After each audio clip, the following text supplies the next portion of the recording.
స్వామియే శరణం అయ్యప్ప. స్వామి శరణం. యాదగిరిగుట్ట దర్శనానికి వచ్చిన అయ్యప్ప స్వాముల కొరకు భిక్ష ఉన్నది. చూడండి స్వామి, నేను ప్రజెంట్ అయ్యప్ప స్వామి గుడిలోనే ఉన్నా. యాదగిరిగుట్ట కనపడుతుంది, మహా అయితే 1/2 కిలోమీటర్ కూడా ఉండదు. యాదగిరిగుట్టకు లెఫ్ట్ సైడ్న దారిలో వస్తే మీకు ఈ అయ్యప్ప స్వామి దేవస్థానం కనపడుతుంది. స్వామియే శరణం అయ్యప్ప.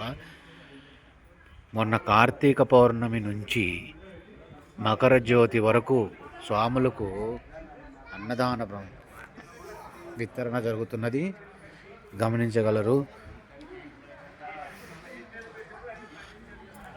అన్నదాన ప్రభువే శరణం అయ్యప్ప. స్వామి శరణం. అదే స్వామి అన్నదాన హాలు చాలా పీస్ఫుల్గా, ఆహ్లాదకరంగా, ఫారెస్ట్ మధ్యలో ఉన్నట్టుగా కనిపిస్తుంటుంది వాతావరణం. వచ్చినప్పుడు కంపల్సరీగా తినండి. స్వామియే శరణం అయ్యప్ప. అన్నదాన ప్రభువే శరణం అయ్యప్ప.